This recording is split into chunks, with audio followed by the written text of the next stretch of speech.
to write one word so they say.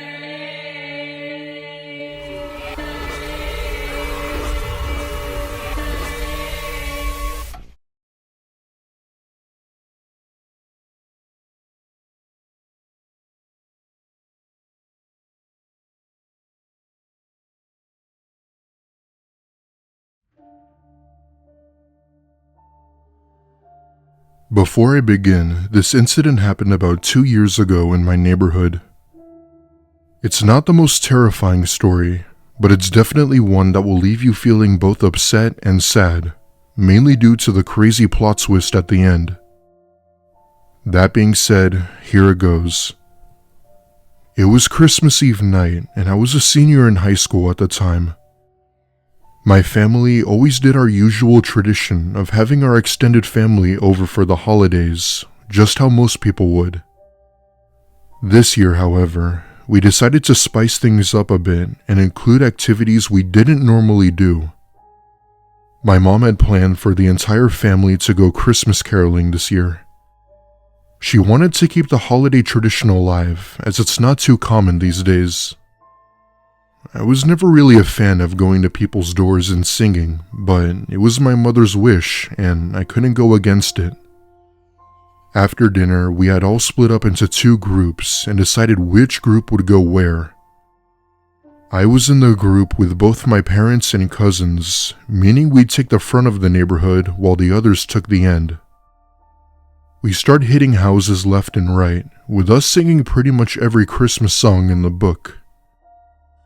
Because we had already sang all of the songs, we decided we'd do one more house and repeat a song.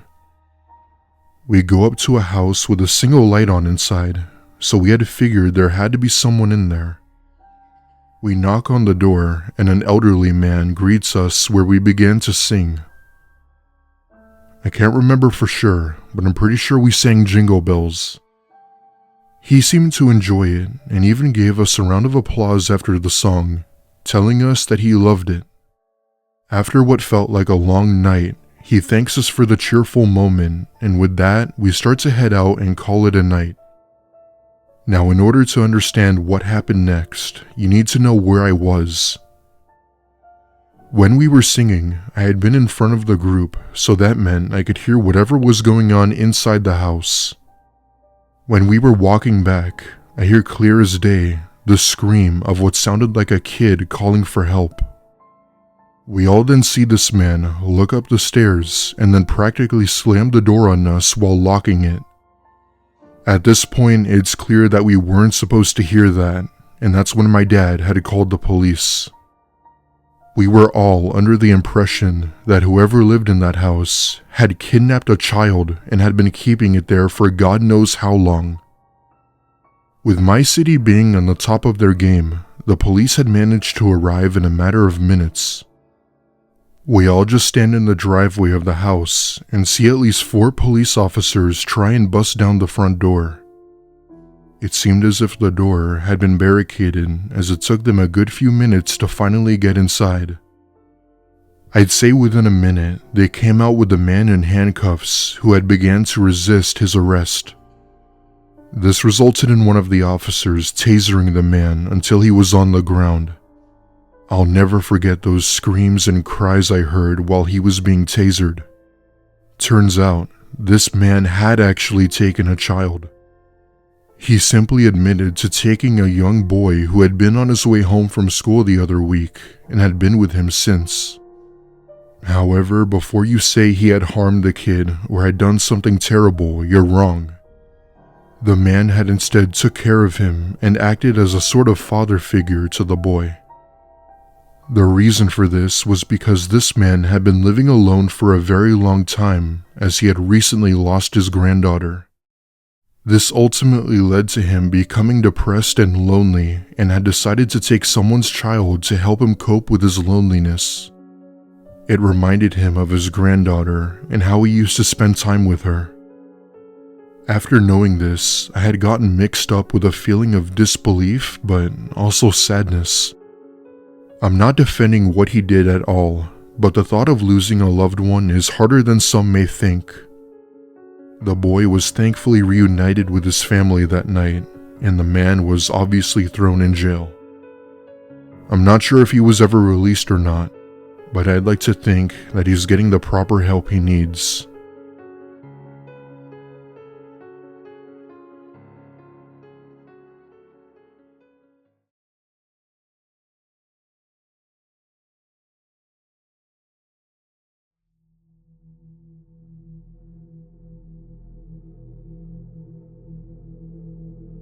This happened just this past week.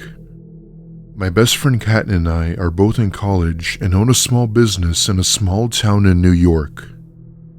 I won't name the town we lived in, as I don't want this getting further out there than it already is, but I'll call it Seaville. We own a small art design shop where we basically sold custom-made accessories and stuff like that. Shirts, hats, hoodies, and even shoes. We never made it big, but it was enough to support ourselves and get us through school. We are both very outgoing and love spending time with friends and family, especially during the holidays. Basically, we loved people, and with Christmas right around the corner, it really brought out the holiday spirit. The other day, we had been invited to my mom's house for dinner as we hadn't seen her in a while. It was around 6 p.m., and with some time to kill before going over to my mom's, we decided to do a little Christmas caroling around town. Like I said, we were really outgoing, so we took that chance to lighten up the mood for people. We started hitting shops around town and even made our way to residential areas singing all of the Christmas songs we could think of. Deck the Halls, Jingle Bells, Rudolph the Red-Nosed Reindeer, etc. I'd say we had caroled for about a good hour or so before we decided to call it a night. That's when Kat tells me that we should do one last house before leaving. With about 50 plus houses to choose from, we randomly pick one and head towards it. Upon going up to the house, we saw that its lights were on and we could hear faint music being played inside. We ring the doorbell, where we were greeted to two teen boys, I'd say no older than 17. After taking one look at them, I could tell that they were both clearly drunk. Despite them having too much to drink, they still acknowledged our presence and gladly let us sing for them. We had sang them 2 songs, and they appeared to be happy we had sang. Before we were about to leave, however, one of the boys had asked us if we'd like to come in for a drink. Seeing as it was already getting late, we politely decline and tell them we had dinner plans. They begin to mope and insist us to join them in a sort of joking way. Trying to not be rude, we laugh it off and thank them anyway. There was a short, awkward moment of silence before my friend tells me that we had to go. We begin to walk away, and she grabs my arm and tugs me and whispers for me to get back to the car. The look on her face said 1,000 words as we got into her car. It was a look of fear and shock. When I had asked her about what was wrong, she told me something that chilled me to the bone. During that moment of silence, she had looked past the boys to the hallway behind them. It was dark, but Kat was able to see the silhouette of a person with a white mask hiding there, waiting for us to come inside. While I didn't see it for myself, I still believed her, as she was my best friend and I know she'd never lie. We spent the whole car ride to my mom's house debating on whether or not to call the police and report it. At the same time, however, why would someone wearing a mask try to hide? Whoever they really were and what they were trying to do will always stick with me. One thing is for sure, their intentions certainly weren't good.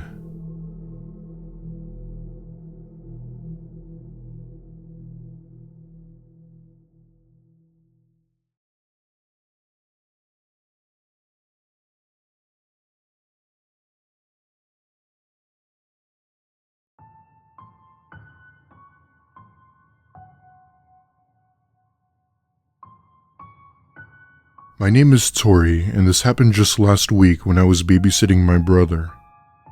For context, my brother is 9 and I'm 21. We both live in a terrace house with our parents in Seattle, Washington. Those who don't know what a terrace house is, it's basically multiple houses fused together. If you search it up, you'll see what I mean. Anyway, my parents had gone out to a Christmas party that night, leaving me to tend to my brother and the house. My brother isn't so much of the interactive type, so I just kinda let him do his own thing. About an hour after my parents had left, I threw myself onto the couch and put on a movie to occupy myself. Halfway through the movie, I had paused it to go make myself a snack when I hear a knock at the door. Thinking it was probably my parents back from the Christmas party, I opened the door only to see a man I had never seen before. Standing beside him is a young boy who looked to be about 6 or so. The man then takes out a sheet of paper with a song written on it and begins to sing Silent Night. Flattered, I lean against the door and listen to them both sing along. At one point, however, I noticed that the boy, who I assume was his son, began to show signs of discomfort. Majoring in the field of psychology, I was very good at identifying human behavior. After they were done, the man had thanked me and I took out his phone to call someone. That's when I noticed the boy just staring there wide-eyed. His face was pale and his eyes were wild. He looks back at the man and then back at me and says something that still haunts me today. "I'm not his son. I've been kidnapped for months. Please help." The man had unfortunately took notice of this and grabbed the boy by the arm, telling him that they had to go, sort of saying it as a father would. I wish I could have done something in the moment, but I'm a 5-foot girl, so there was no way I could have done anything to the man. That being said, I shut the door, called the police, as well as my parents. The part that pains me is that police had done a search throughout the neighborhood, but had found no trace of where they went. What made it even stranger is that several of these homes have security cameras, and not one had managed to catch them on tape. I've heard nothing of the man or the kids since then. Maybe I'll have an update soon.